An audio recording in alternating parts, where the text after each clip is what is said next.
habilitado para compartir pantalla, Mauricio. Bienvenido. Agregar que las preguntas las vamos a hacer al final de todas las exposiciones y yo les iré avisando cuando queden 2 minutos para que se cumplan los 10 minutos.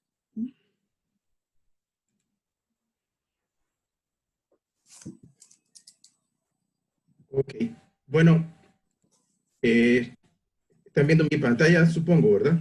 Sí, Mauricio. Sí. Bien, entonces yo les quiero contar un poco, compartir la experiencia que viví este semestre en mi asignatura de métodos cuantitativos. Les cuento un poco el contexto. La asignatura es una asignatura compleja porque los alumnos tienen que aprender a aplicar una serie de técnicas univariadas y multivariadas avanzadas, y para aplicar estas técnicas requieren el uso de un software estadístico especializado.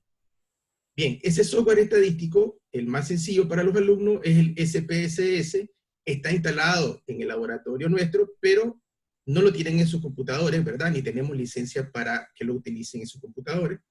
El software estadístico que yo ocupo como investigador es Stata, y ese software estadístico es un software caro, y tampoco lo tiene, o sea, no podíamos utilizarlo por un tema de licencia también. Entonces el desafío mío es, ¿qué hago? Bueno, la alternativa era usar R. R es un software gratuito, pero el problema que tengo con R, primero que es un poco más complejo, y segundo que R, yo hace tiempo que no uso R, o sea, desde que estaba en el doctorado, entonces tuve que actualizarme, incluso la plataforma donde se utiliza R ahora, que es RStudio, yo no la conocía porque en mis tiempos no se usaba esa plataforma. Entonces, prácticamente el desafío es que yo tenía que actualizarme, ponerme al día, y primero aprender yo para después enseñarle a los alumnos. Entonces, ese es el contexto. ¿Qué es lo que hice? Bueno, a los alumnos yo les elaboraba una guía de un caso práctico donde les indicaba las instrucciones de un caso, cuáles eran los problemas a resolver. Al mismo tiempo, durante la clase yo les tuve que explicar el RStudio y cómo usar R, y les colgaba lo que se llama un script. Un script, ¿qué cosa es? Es un programa, ¿ya? De ejemplo para resolver el tipo de problemas que ellos iban a resolver en los casos. Obviamente el ejemplo no era el mismo problema que tenían que resolver. Y ellos tenían que trabajar en grupo y a través de la plataforma Zoom juntarse con R y RStudio instalado en sus computadores, y ellos tenían que enviarme a mí como resultado un informe y el script del grupo. Hay obviamente una rúbrica de evaluación para evaluar el trabajo, ¿verdad? Con posterioridad. Ok, estos aprendizajes se evaluaron con casos concretos, o sea, digamos que tenían que ser un reporte. Ese era el desafío. Y la evidencia de los logros fueron los mismos casos prácticos que presentaron los chicos, ¿ya? Y los programas que escribieron en R. Yo quiero decirles que para mí fue un desafío tan grande como el de los niños, ¿verdad? Yo utilicé varias tecnologías. Por ejemplo, hay una página que yo generé en YouTube, se las voy a mostrar, donde están videos, ahí están videos explico diferentes técnicas cuantitativas, ¿verdad? Al mismo tiempo, ellos tenían acceso a, por ejemplo, yo les muestro acá un ejemplo de una guía cualquiera, ¿verdad? Un script, ¿verdad? ¿Cómo la sintaxis de Un script. Entonces ahí está toda la sintaxis, cómo resolver el problema, ahí se van generando los gráficos. Esta plataforma es la que ellos aprendieron a manejar en el semestre. O sea, era difícil, porque si a mí me hubiera tocado esto hacer en la sala, hubiera sido más fácil, pero había que hacerlo en una plataforma Zoom, sin el contacto con los niños, y ellos aprendieron a hacer todo esto. Entonces les muestro ahora un poco lo que ellos hicieron en la práctica. Voy a mostrar la evidencia de un grupo cualquiera. Acá tomé como ejemplo el grupo de Yulisa. Entonces, esto lo hizo Yulisa, o sea, con su grupo, eran 3 alumnos, ¿verdad? Entonces, fíjense bien, ellos aprendieron a hacer, esta tabla de correlaciones está en formato APA, y confeccionada en R de tal manera que ya arroje la salida de formato APA. O sea, es algo que usualmente hacemos los investigadores, ¿verdad? Pero esto lo hicieron los alumnos, no, o sea, este no es un paper mío, esto lo hicieron los alumnos. este tipo de gráficos complejos donde tenemos correlaciones, distribuciones, diagrama de puntos con elipses de confianza y rectas de regresión. Esto lo hicieron los alumnos, ¿verdad? Este trabajo de ellos. Este mapa de correlaciones en forma de red aplicado a un problema concreto que además está relacionado con una motivación social, porque tiene que ver con la construcción de un índice de desarrollo. Y aquí están las asociaciones de correlaciones. Cuando son rojas son negativas y cuando son azules son positivas. Esto lo hicieron los alumnos.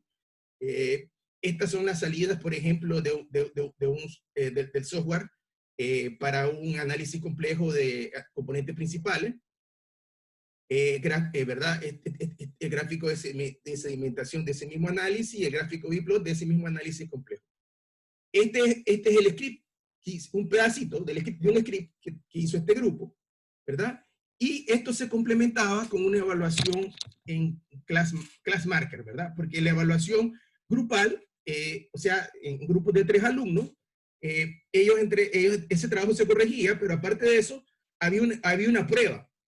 Y esa prueba se hizo en ClassMaker. Yo me generé una base de datos de 143 preguntas, ¿verdad? Una base grande y con preguntas de selección múltiple para cada alumno individual. Eran diferentes las preguntas, de manera aleatoria, en diferente orden de respuesta y con un tiempo limitado para limitarles también que no se tuvieran tiempo de ayudarse. Y la cantidad de preguntas a resolver era mayor que el tiempo disponible, de tal manera que ellos tenían que ocuparse de responder las preguntas en un tiempo acotado. Entonces no tenían tiempo de ayudarle a otro porque el que respondía la máxima cantidad de preguntas correctas tenía el 7. O sea, aunque no iban a responderlas todas, pero sí había una nota de tal forma que el que respondía el máximo correcta tenía el 7. Entonces esto también complementó el trabajo en R. Al final los resultados fueron bastante satisfactorios, o sea, aprendieron R. Y bueno, yo aprendí a usar RStudio, pues yo también me actualicé. Es decir, aprendimos todo. Esa fue la experiencia que tuve este semestre. Muchas gracias.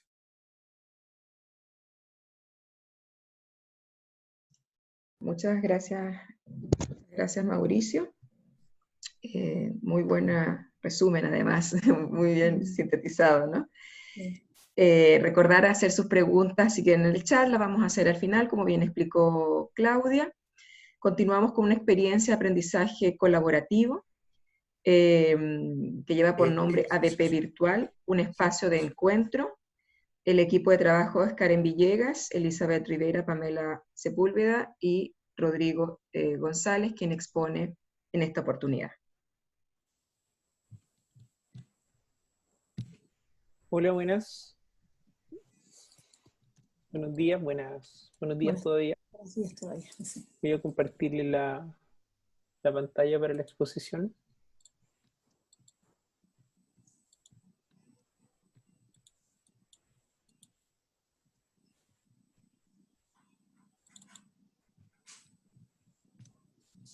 No sé si se alcanza a ver bien.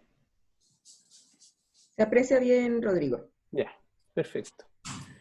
Les voy a comentar en esta instancia para la jornada nuestra experiencia que tuvimos en torno al ABP en un entorno virtual.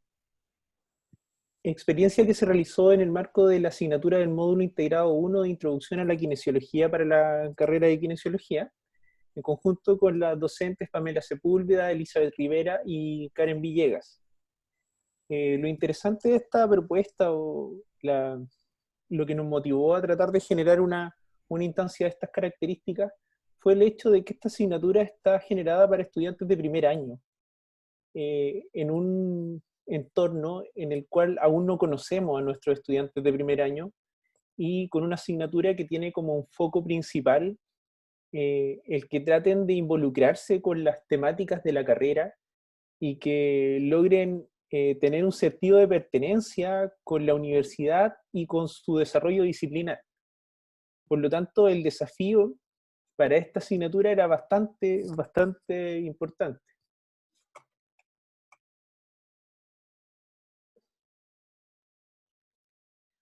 ¿Cuáles eran los aprendizajes que nosotros quisimos implementar dentro de esta asignatura?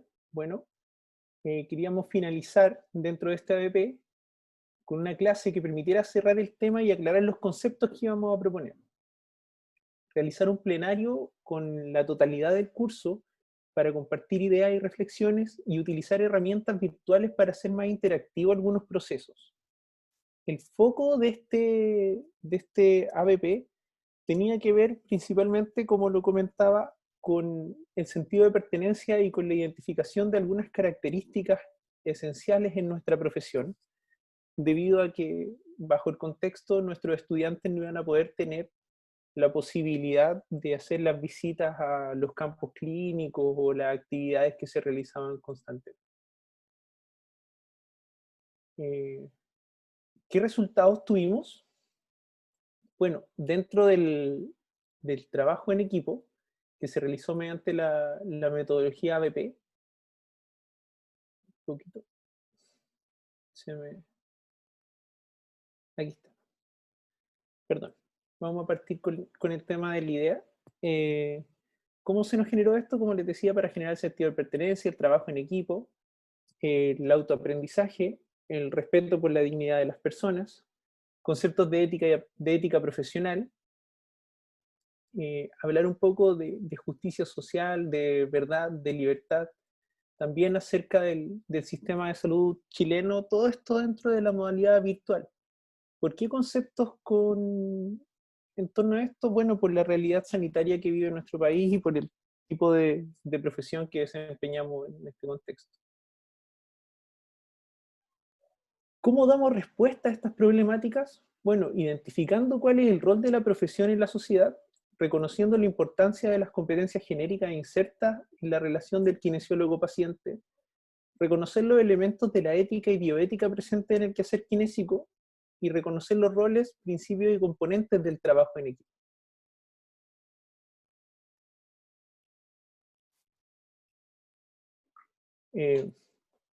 ¿Cómo planificamos esta actividad? Primero, convocamos a un equipo que tuviera experiencia en bioética, en trabajo en equipo y sistema de salud. Planificamos la actividad y la elección para que de un caso que facilitara una discusión, y ojalá que fuera en el contexto actual. Planificamos también una didáctica a través de la realización de guía de estudios y guía de tutor para ABP. Nos dividimos en 4 grupos y generamos una pauta de evaluación de la actividad. ¿Cómo elegimos el caso? Bueno, si, como saben ustedes, en el contexto de las teleatención y este teletrabajo que se está realizando, el ámbito de la salud no ha estado ajeno, y algunas prestaciones que nosotros como profesionales jamás pensamos que se podían realizar de manera virtual, se están ejecutando. FONASA y el sistema de salud abrió la posibilidad de que se realizaran muchas de estas prestaciones en línea, generando un escenario muy complejo para la ejecución de nuestra profesión, y también que generó algunas problemáticas como esta que podemos ver aquí, que fue que algunos de nuestros colegas hicieron uso indebido de este tipo de servicio y empezaron a generar algunas actividades virtuales que también eran virtuales en cuanto a su ejecución. Entonces, esas problemáticas se las planteamos a los estudiantes y les mostramos cómo estos escenarios eran parte también de su quehacer profesional y cosas a las que tenían que enfrentarse una vez que iban a egresar. ¿Ya? ¿Cómo hicimos nuestra carta de navegación para poder implementar y llevar a los estudiantes de la mano en este cuestionamiento? Primero generamos una guía de un tutor donde hicimos la introducción y les mostrábamos a los tutores cuál era el sistema que queríamos implementar, cómo iban a ser los resultados de aprendizaje que íbamos a tener, reconocer los principios éticos, identificar el marco legal del ejercicio profesional del sistema de salud, reconocer también cuál es el rol del kinesiólogo, algunas de las competencias genéricas que están declaradas por la facultad, reconocer los roles de trabajo en la consecución de objetivos, identificar aspectos del ejercicio del trabajo en dignidad de las personas, y reconocer también estrategias de autonomía para la consecución del autoaprendizaje. Luego de esto les presentamos el caso, el cual se lo mostrábamos a los estudiantes, y e incitábamos a que ellos pudieran ir identificando dentro del proceso de desarrollo algunos conceptos claves, como estafa, fraude al fisco, que supieran algo de su sistema de salud, qué son los bonos FONASA, qué son las prestaciones, cuáles son las atenciones comunitarias, que supieran también acerca de derechos y deberes del paciente, que supieran también cuál es el tipo de prestaciones que prestan los profesionales kinesiólogos, que prestamos los profesionales kinesiólogos.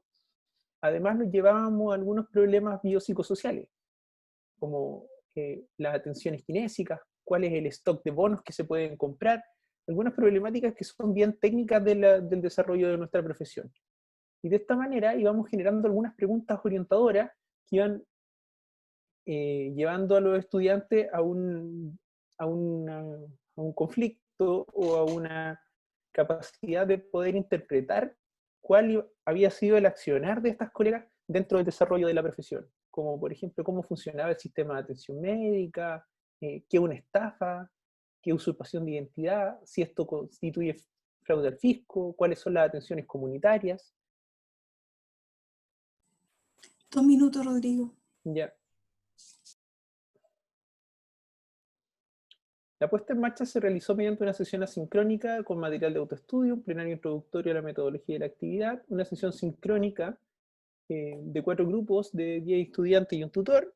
Se realizó la actividad, la presentación de roles, la lluvia de ideas y posteriormente una hipótesis.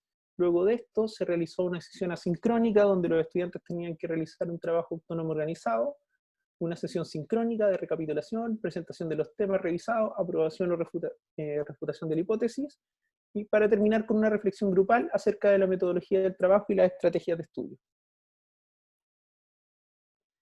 ¿Qué resultados tuvimos? Bueno, el trabajo de equipo y la metodología ABP, tuvimos una autoevaluación con súper buenos resultados. En cuanto al autoaprendizaje, logramos el estudio autónomo y la búsqueda de información.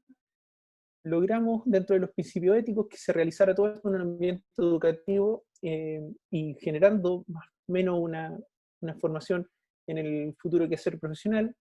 Dentro del sistema de salud, la noticia le recalcaba el realismo a la actividad y le daba el enfoque dentro del contexto actual, y en el sentido de pertenencia, ¿qué significaba ser un profesional íntegro?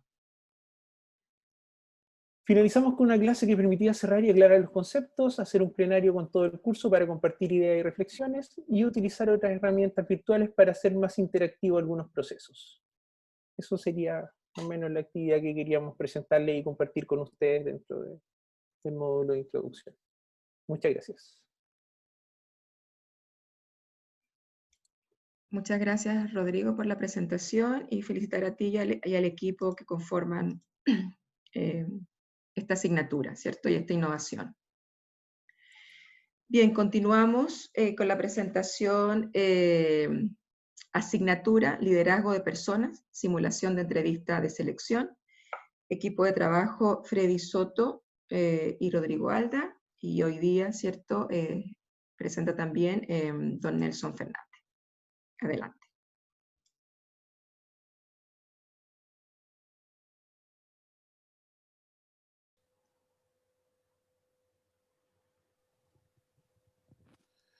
Gracias, Valeria, por la presentación. Lo primero, obviamente, es dar las excusas. Lamentablemente, imagino que algunos saben, el papá de Rodrigo falleció el día de ayer en la tarde, y obviamente no puede estar presente hoy día, así que me pidió que lo reemplazara, así que yo obviamente con mucho gusto lo voy a hacer. Aprovecho de presentar a Freddy, que está ahí dentro del público. Él es actor y es obviamente parte importante de la estructura de este curso, y que obviamente va a estar ahí disponible para efecto de que sea alguna pregunta para el final de la sesión.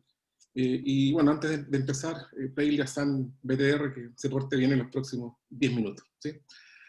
Bueno, este trabajo se desarrolló en la asignatura de liderazgo persona, que corresponde a la carrera de ingeniería comercial, ¿sí? Y es un curso de 8º semestre, y la presentación tiene que ver con esta implementación de una metodología de simulación en un entorno virtual, ¿cierto? Con el uso de plataforma Zoom. El temario de esta presentación tiene que ver con estas 4 etapas: los antecedentes preliminares respecto a cómo esto se va desarrollando, la descripción del trabajo, cuál fue su estructura y finalmente presentar los resultados que se obtuvieron. Algunos antecedentes preliminares, bueno, hay claramente una serie de elementos que fueron tomados en consideración para efectos de este trabajo. Por un lado, el informe de la acreditación de la carrera nos indicaba que hay una baja evidencia en términos del desarrollo de actividades que tengan que ver con evaluación de competencias, ¿cierto? Y era obviamente un tema del cual había que hacerse cargo, y de alguna manera fue un elemento importante dentro de la decisión de actuar en esta línea. Por otro lado, nosotros generalmente cuando partimos con los cursos al inicio del semestre generamos algún tipo de ajuste de expectativa con los estudiantes y aprovechamos de recoger algunas ideas respecto a actividades prácticas que a ellos les gustaría desarrollar, y obviamente esto surgió, digamos, como bastante espontáneo y fue bien recibido, digamos, por los estudiantes cuando se desarrolló. Importante también plantear de que aquí hay un ejercicio previo, hay experiencias previas que vienen desarrollándose desde el 2017, hay el apoyo fundamental de la Oficina de Educación Médica, así que por ahí yo sé que andan personas del equipo, así que los agradecimientos respectivos en realidad, que nos han ido acompañando desinteresadamente en estos años en realidad. Y hemos ido avanzando bastante en la línea y eso obviamente nos tiene muy, muy, muy contentos. Y obviamente la idea era poder aumentar la cobertura ¿ya? En estos espacios, porque todo lo que se hizo entre el 2017 y 2019 fue bastante específico en realidad, ¿ya? Y la idea era poder ampliarlo ya a otros estudiantes. Además que esta idea del contexto online nos da una oportunidad interesante para poder fortalecer estas lógicas de simulación, y claramente lo que estábamos viviendo en términos de pandemia, crisis sanitaria y estallido social pueden ser, digamos, variables relevantes para efectos de darle una mayor realidad a este proceso de simulación. Bueno, dentro de este proceso de trabajo, en esta segunda etapa de descripción, fundamentalmente hicimos una selección, obviamente, de unidad, competencias y resultado de aprendizaje que íbamos a trabajar.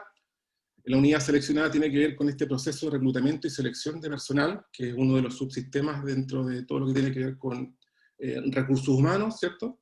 Y que involucra obviamente el poder conocer la empresa, sus diferentes procesos, y obviamente también un conocimiento del entorno, que siempre está presentando desafíos para las organizaciones. Por otro lado, seleccionamos 3 competencias genéricas del proyecto educativo, y que son trabajo en equipo, respecto por la dignidad de las personas y comunicación. Y finalmente, los resultados de aprendizaje que fueron seleccionados tienen que ver con esto del que puedan desarrollar un descriptor de cargo que efectivamente deje en evidencia las funciones y el perfil, digamos, que se anda buscando. Por otro lado, el que puedan desarrollar un proceso de entrevista, digamos, en virtud de sus diferentes etapas. Y finalmente, el que puedan tomar buenas decisiones en términos de seleccionar una alternativa y que esa alternativa tenga una justificación válida, ¿cierto? Obviamente esto significó hacer una revisión de la planificación didáctica del curso en realidad, y hacer una serie de ajustes para efecto de que esto pudiese fluir, digamos, de mejor manera. Y obviamente después todo lo que tiene que ver con los tiempos asociados a la organización de la actividad, que no fue tampoco un tema digamos, de poco tiempo, es una inversión bastante grande que hay que hacer. Dentro de la estructura de trabajo hay 5 fases. La primera tiene que ver con esta construcción del caso, ¿ya? Porque esto es un caso que se fue desarrollando y se fue levantando en virtud de una serie de, digamos, de antecedentes, en virtud de contextos y necesidades que se iban, digamos, requiriendo. Aquí, digamos, se crea una empresa ficticia que es Consulnorte Limitada, y se le entrega un informe a los estudiantes donde aparecen todas estas características asociadas a la misión, visión, objetivos estratégicos, cultura, y los desafíos que el entorno le estaba planteando a la organización. De igual forma se les entrega una descripción respecto a cómo está funcionando el departamento de personal, cuál es su estructura y cuáles son los procesos que tiene bajo su responsabilidad, y se les entrega una necesidad a los equipos de trabajo en términos de que tienen que definir, digamos, un perfil para efectos de lo que tiene que ser el descriptor de cargo más el aviso de reclutamiento que se tiene que publicar en alguno de los medios definidos para estos efectos. La fase 2 tiene que ver con el candidato, y aquí es donde entra a jugar Freddy, que es el actor que acompañó todo este proceso, y en conjunto con él obviamente se construye, digamos, el perfil, se hace un análisis integral del candidato, se construye un currículum vitae, se levanta un informe psicológico, sin virtud de algunos documentos que teníamos en particular, y también se planificaron algunas variantes dentro de este proceso para efecto de la entrevista, donde el actor iba, digamos, jugando con diferentes situaciones, por ejemplo, iniciando la conversa con que había perdido el trabajo, que estaba muy necesitado, o que había muerto en la mañana un familiar, o que su esposa estaba con su hija con COVID, ¿sí? O también algún tipo de consecuencia asociada al estallido social. Después la fase 3, en todo lo que tiene que ver con la organización, ya ahí viene toda la parte de preparación, ¿cierto? Hay un ejercicio conceptual importante en clase. Obviamente ahí se invita al director de la Escuela de Psicología, a Roberto, que nos acompaña y hace un trabajo bien interesante en términos de dar una mirada distinta y complementaria al trabajo de reclutamiento y selección. Se hacen ejercicios en clase, se hacen simulaciones, digamos, ahí para que vayan tomándole un poco el tenor al ejercicio que se quiere realizar. Obviamente ahí se van sacando algunas conclusiones, empiezan los ejercicios de preparación, se entregan algunas orientaciones, ciertos tips, ¿cierto? Y también se le entregan las pautas y las rúbricas que son necesarias para estos efectos, para que ellos conozcan desde un principio cuáles son los aspectos relevantes dentro de la evaluación. Se desarrolla una agenda de entrevistas, son 2 cursos, 2 paralelos, son 90 estudiantes, para lo cual se definen 21 grupos. Se planifican entrevistas de 15 minutos, más 15 minutos de debriefing y de retroalimentación. Participamos varios colegas, jefes de carrera, actores, profesor guía, ¿cierto? Y todas estas entrevistas fueron grabadas, obviamente, con el consentimiento de los estudiantes. Este proceso de ejecución fue entre el 22 y el 24 de abril, ¿cierto? Fue bastante intenso y agotador. Ahí se les entregaban, digamos, las herramientas para que los estudiantes pudiesen ir asumiendo el rol de conducción de la entrevista. Nosotros, digamos, de alguna forma nos ocultamos del video y veíamos su desempeño. La verdad es que funcionó todo bastante bien, no tuvimos grandes dificultades en términos de la ejecución, ¿sí? En cada una de las etapas. Y finalmente evaluamos el proceso. Se diseñó una encuesta online que fue digamos, lanzada por Google Form, de la cual participaron los estudiantes, el profesor, Freddy en este caso, y en virtud de eso también hubo una evaluación grupal y obviamente un ejercicio de detección de oportunidades de mejora. Un minuto, Nelson. Gracias. Hay un par de 4 fotos en realidad de los estudiantes desarrollando el proceso de entrevista, ¿cierto? Ahí la persona de barba es Freddy, caracterizado como candidato, ¿sí? Y ahí obviamente hubo bastante producción por parte de los estudiantes y colaboración para que esto funcionara de la mejor manera. Algunos resultados de la encuesta, por ejemplo, aquí, en respuesta a los tiempos asignados para la actividad, ahí pareciera que nos faltó un poco de tiempo. Después, la preparación fue adecuada, sí, el 94% estaba como bastante de acuerdo. Si hubo motivación de parte del profesor y contexto, también un alto porcentaje. Si efectivamente acá lo reconocen como un espacio de formación relevante, también un porcentaje importante, casi el 90%.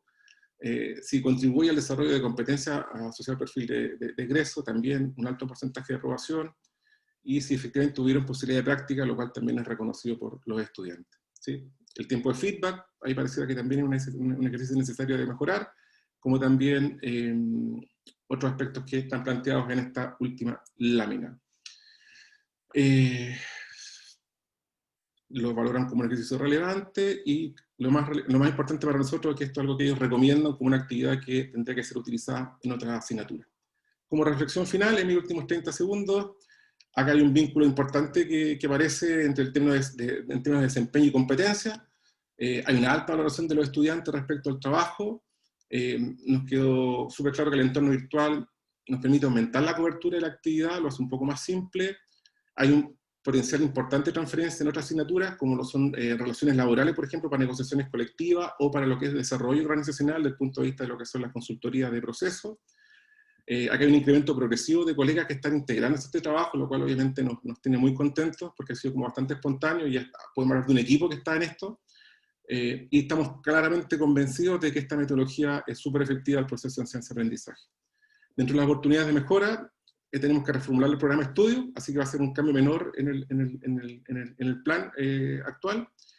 Tenemos que aumentar los tiempos de entrevista y de debriefing, eso es algo que ya nos quedó súper claro. Tenemos que entregar las pautas y las rúbricas con una mayor antelación, probablemente no fue oportuno. Importante acá disponer de un presupuesto estable, porque en este momento no lo tenemos y tenemos que estar, digamos, buscando. Relevante igual poder buscar un mayor número de actores para poder involucrar en todo este proceso. Y claramente tenemos que, como equipo, ir fortaleciéndonos aún más en términos de las competencias necesarias para poder desarrollar de mejor manera esta actividad. Eso. Muchas gracias.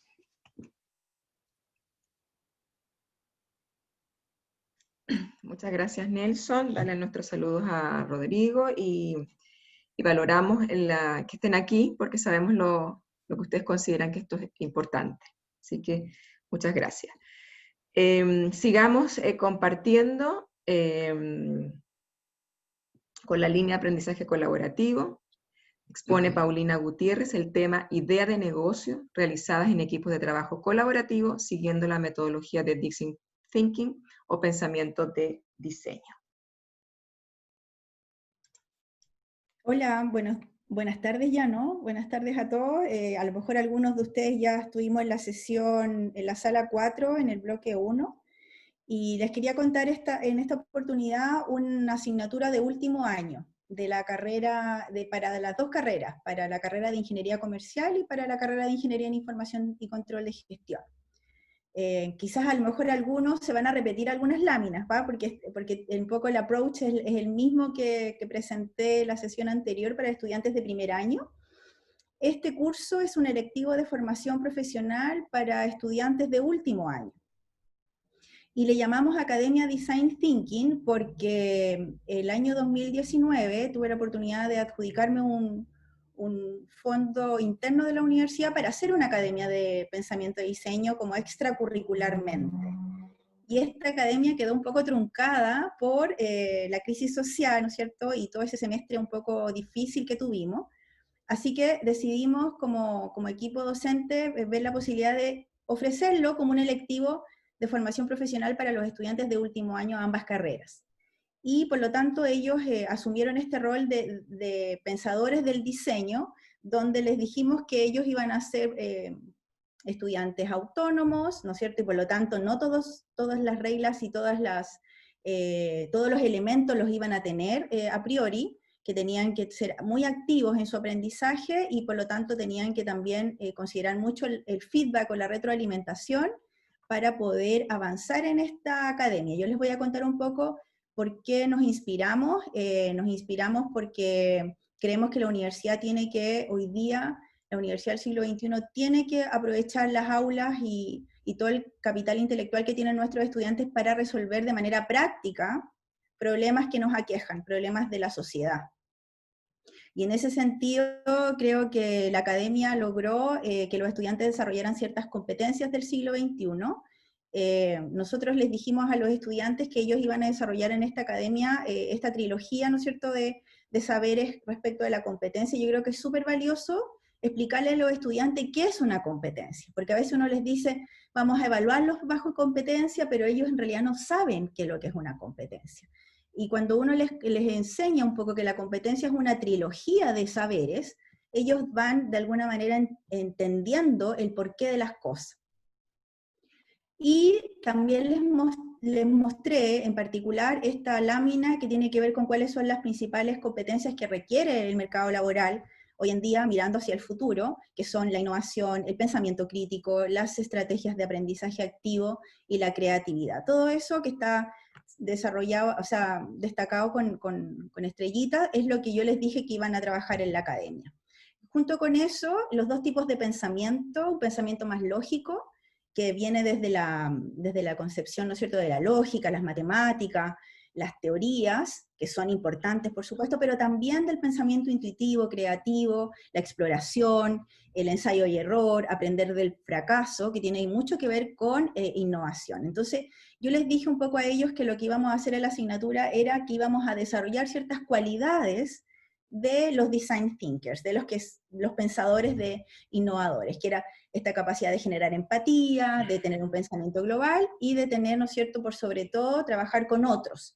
Por lo tanto, lo que hicimos en esta asignatura fue que los estudiantes desarrollaran una idea de negocio desde cero, pero enfocándose en los objetivos de desarrollo sostenible, que son los 17 ODS que conforman la Agenda 2030 para un mundo más, ¿no es cierto?, amigable con el medio ambiente y con un desarrollo sostenible en el tiempo. Y ahí ustedes pueden visualizar los 17 objetivos. Yo creo que este es un marco de referencia interesante para las universidades y para los cursos y para todas las carreras, desde medicina, negocios, ingeniería. Yo creo que es bien valioso esto de los objetivos de desarrollo sostenible porque de alguna manera te vinculan con el entorno y los estudiantes resuelven problemas que ellos encuentran que valen la pena resolver. El pensamiento de diseño hoy día es una metodología. De hecho, en realidad no hay una sola mirada de lo que es el pensamiento de diseño. Puede ser conceptos básicos, puede ser un proceso, puede ser una metodología, pero de todas maneras es una herramienta muy valiosa para desarrollar proyectos de innovación. Eso sí, para desarrollar proyectos de innovación el pensamiento de diseño es fundamental y tiene 3 etapas fundamentales. La primera es identificar un problema que vale la pena resolver, un problema que existe. De hecho, cuando uno enseña emprendimiento, uno le dice al emprendedor que tiene que enamorarse más del problema que de la solución, porque el problema es lo que le va a dar vida a ese emprendimiento. Luego viene la etapa de idear, es decir, de creación, de si los estudiantes deciden, ¿no es cierto?, que falta un alimento nutritivo para los niños, ¿no es cierto?, más vulnerables. Bueno, ¿cómo? ¿Qué tipo de elementos tiene ese alimento? ¿Quién lo va a comprar? ¿Quiénes son los usuarios? Etcétera. Y después, ¿no es cierto?, una etapa de convergencia, es decir, donde ya se concreta esta idea. Pasamos por estas 5 etapas, ¿ya?, del Design Thinking, que fue creado allá en Estados Unidos por una unidad de diseño en realidad. Muchas empresas usan el Design Thinking para resolver problemas porque está enfocado en el usuario.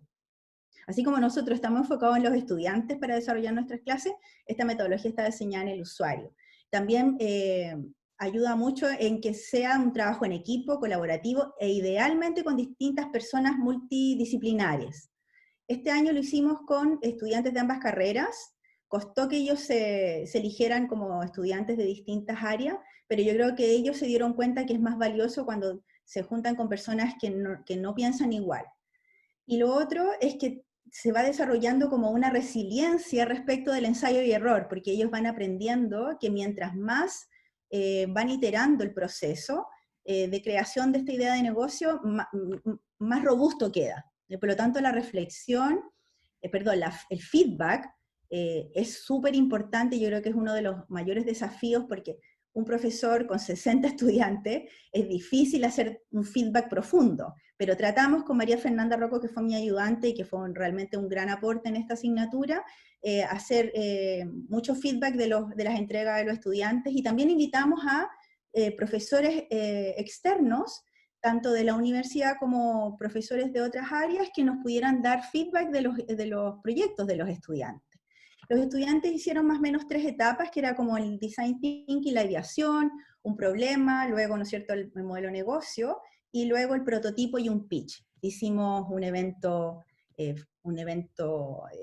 por Facebook para transmitir, y bueno, tuvimos 14 grupos de estudiantes, y ustedes ven ahí el grupo 11, que fue el que ganó, que hizo un ecoladrillo con plástico, hicieron un prototipo, y en realidad tiene bastante potencial de seguir colaborando con otros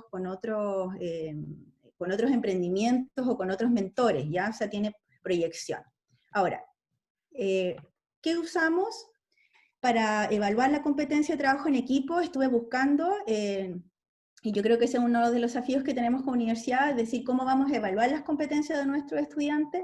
Yo hice un plan piloto, trabajé con una rúbrica que es de la Asociación de Universidades de Estados Unidos, la traduje al español, aquí la tienen, la puedo compartir sin ningún problema, y hice que los estudiantes se autoevaluaran, ¿ya? Que se autoevaluaran con estos elementos a través de un Google Form, y aquí están los resultados, pero les quiero mostrar la última.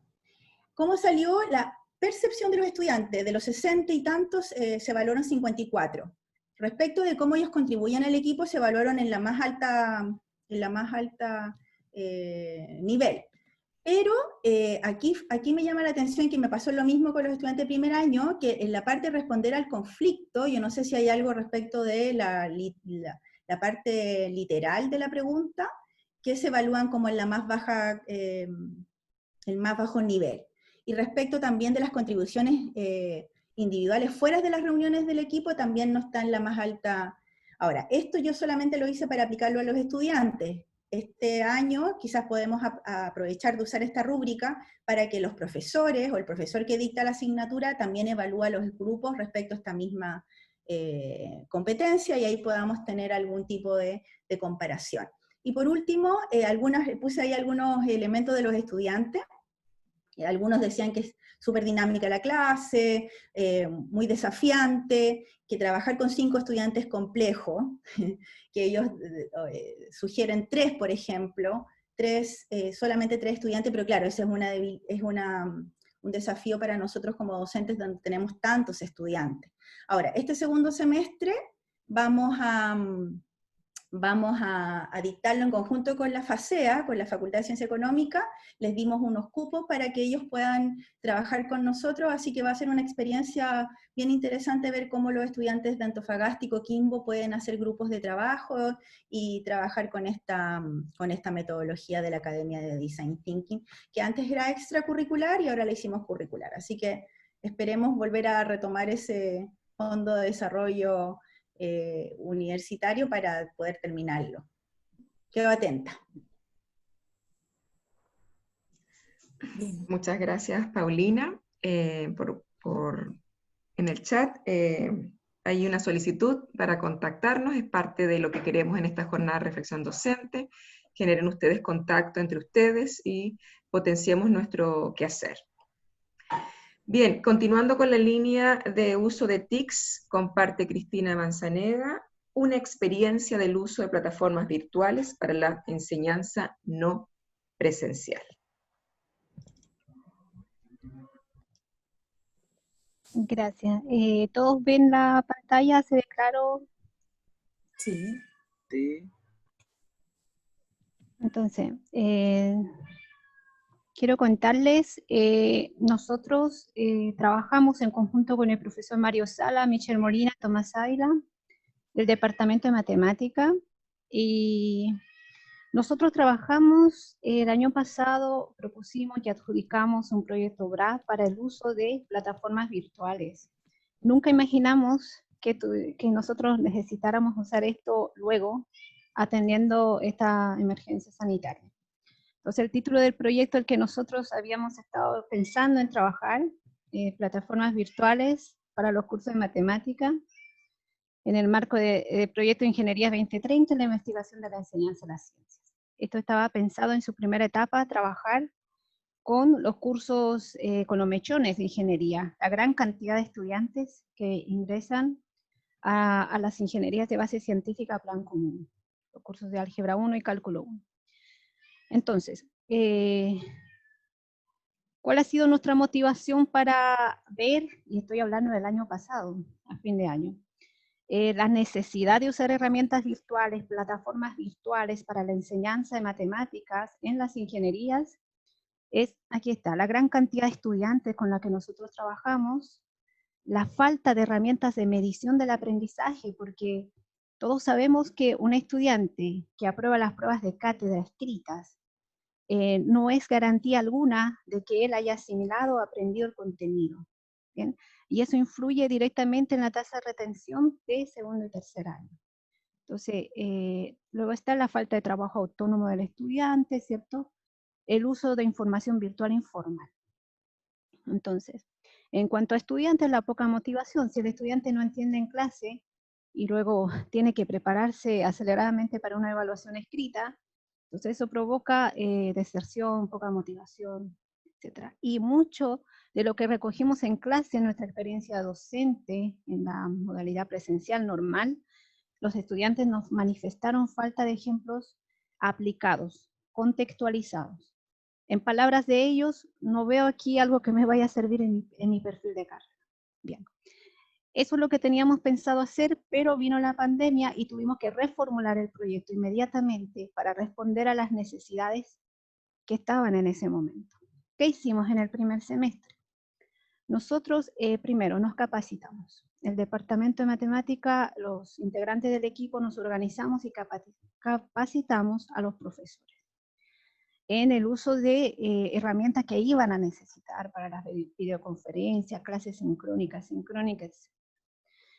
Gestionamos el uso de la plataforma Moodle, que el vicerrector mencionaba hoy en sus palabras, que hubo cursos en ciencias que usaron de forma piloto la plataforma Moodle. Bueno, nosotros usamos esta plataforma.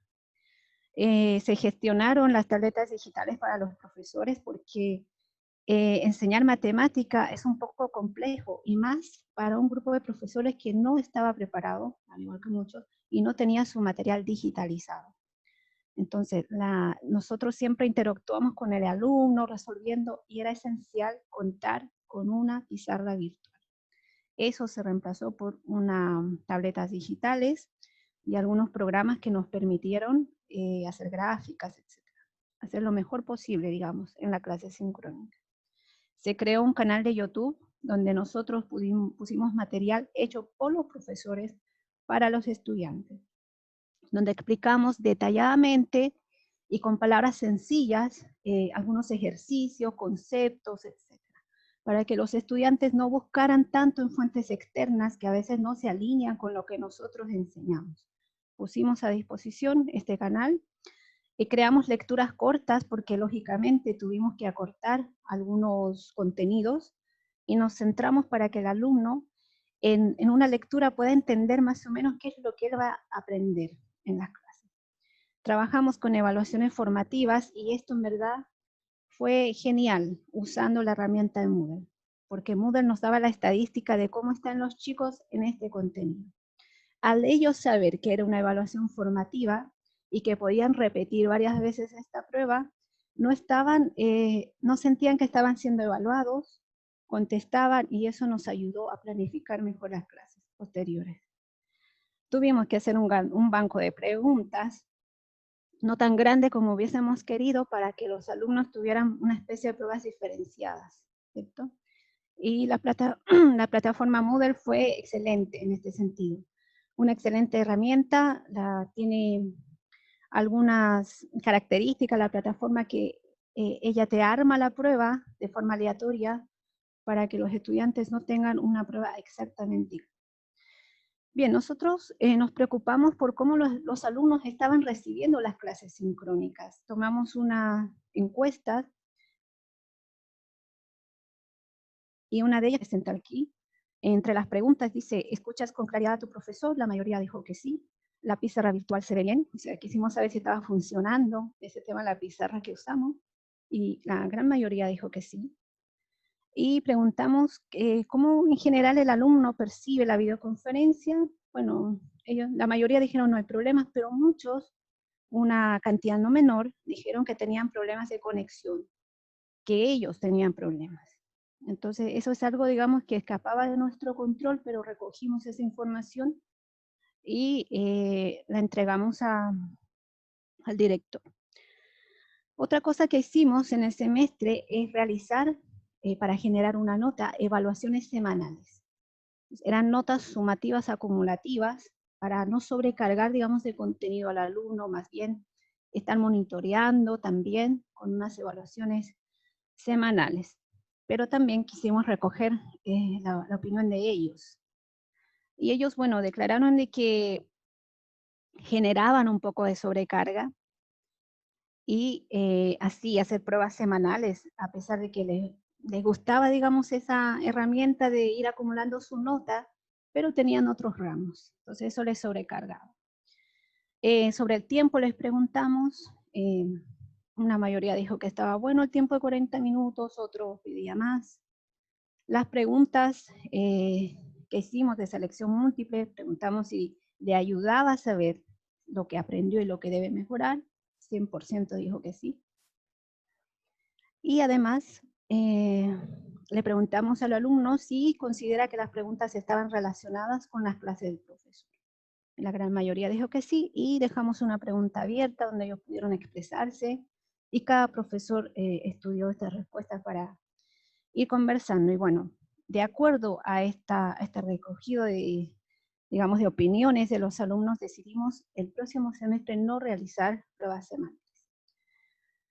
Bien, aspectos negativos de la experiencia. Algo que escapa totalmente de nuestro control, la interrupción de clases, el paro que hubo. Las limitaciones de evaluación en línea, o sea, por más que yo tenga un banco de preguntas extraordinario, eso no es garantía de que el alumno no haga copia o no busque, digamos, alguien que le corrija o le resuelva la prueba. Estamos totalmente limitados en ese sentido. Necesitamos más herramientas. La poca interacción en clases sincrónicas. Los niños no ponen la cámara. Y por tanto, les puedo decir que, por ejemplo, en mi curso yo no conozco a todos mis alumnos. No, por nombre sí. Algunos ponían las siglas nada más. Planes de mejora para el próximo semestre y semestres posteriores. Nosotros queremos trabajar en el input de su proceso de aprendizaje. Vamos a realizar este semestre videos animados 3D para los conceptos principales de Cálculo 2 y Álgebra 2. Actividades lúdicas de repaso. Moodle, la nueva plataforma, permite y tiene una herramienta que se llama H5P, permite realizar actividades de retroalimentación, donde el profesor automáticamente tiene la estadística y ve quiénes participaron, cuánto tiempo, dónde se equivocaron más. Cuestionarios de distintos grados de dificultad nos vamos a crear. Y bueno, esto en cuanto a los cuestionarios es el gran desafío que tenemos, la evaluación. Aún estamos trabajando en eso.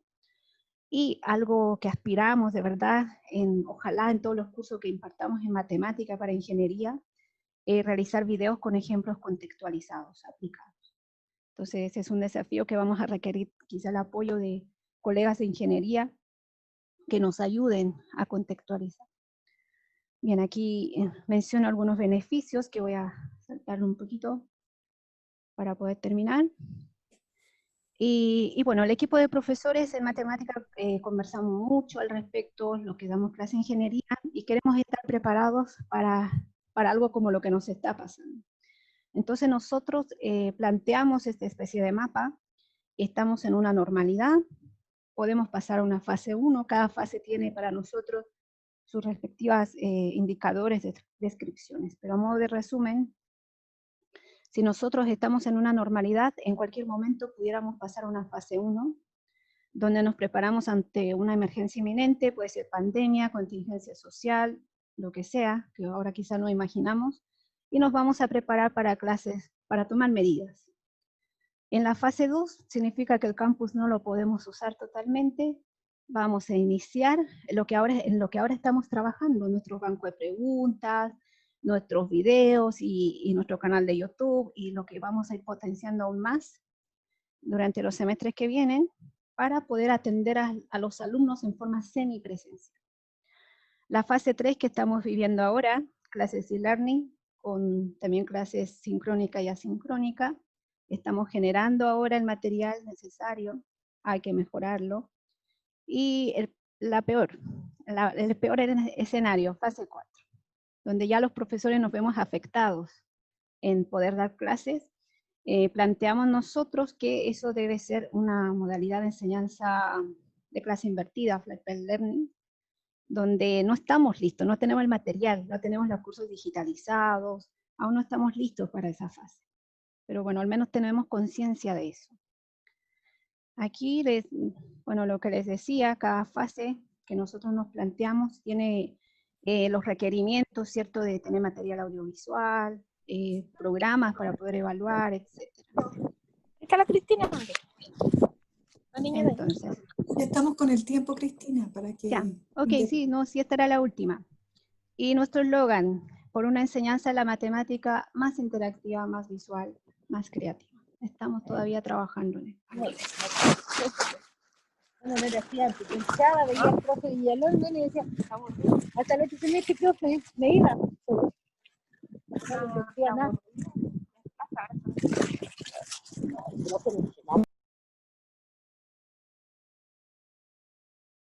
Bien, gracias Cristina. Puedes, si quieres, dejar de compartir, muchas gracias, la pantalla. Cristina, hay un ofrecimiento para que lo tomemos de parte de Alex Covarrubia. Dice, Cristina cuenta con ingeniería civil para estos ejemplos contextualizados. Muchas gracias. Vamos a contactarlo de seguro. Exacto, para que se contacten entre ustedes, ¿no? Ahí. Bueno, este excelente trabajo y eslogan, Cristina, nos dice Katy Dorador.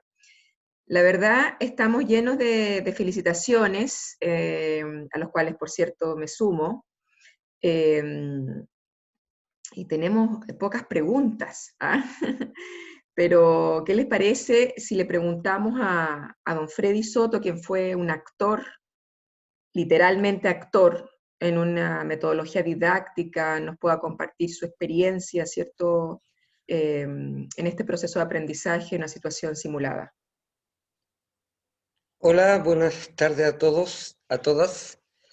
Bueno, el trabajo que nosotros realizamos resultó súper interesante de varias perspectivas. Yo siento que el trabajo, los alumnos y alumnas, se toman muy en serio el trabajo de la simulación, porque crean todo un ambiente de que que se dé bien este trabajo.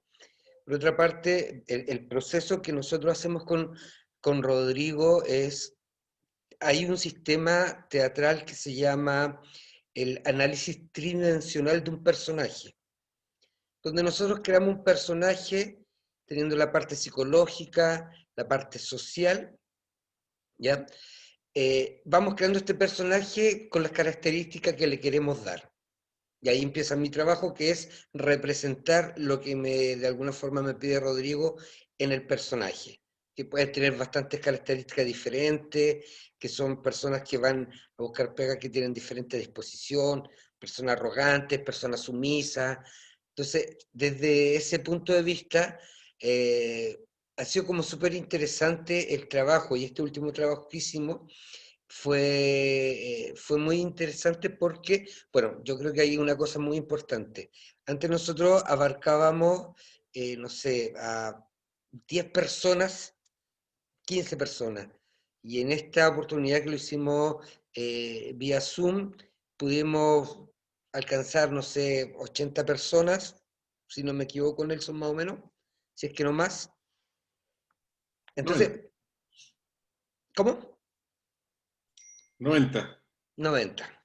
Claro, llegamos a 90 personas que todos ellos pudieron hacer la entrevista, ¿ya? Entonces fue súper interesante este caso, las reacciones que toman ellos, cómo sucede todo esto y cómo se va transformando de alguna forma en una cosa súper vivencial y como súper real, ¿ya?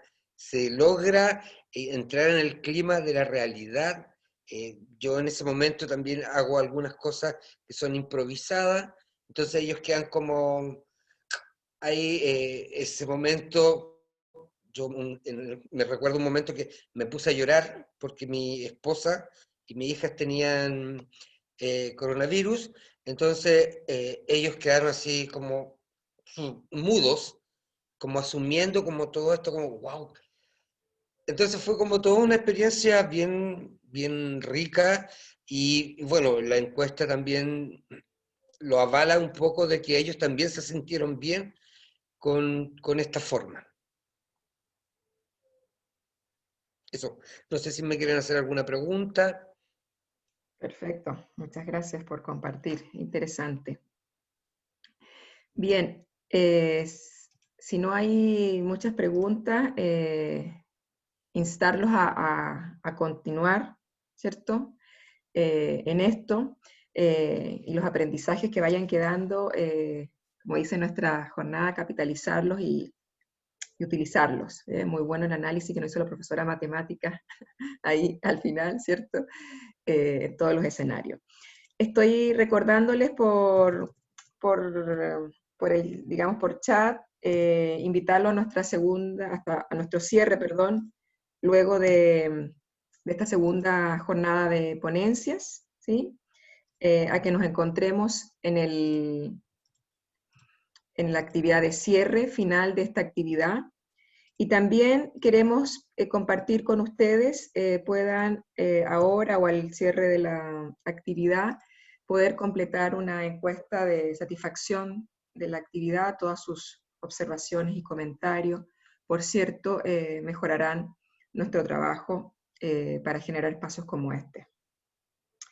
El enlace seguramente ya estará encendido, pero alcanzamos un par de minutos si alguien tiene que hacerse una agüita o algo antes de encontrarnos. Ya nos encontramos a las 12:50 de manera exacta en la actividad de cierre. Un fuerte aplauso y abrazo a todos quienes han compartido esta sesión.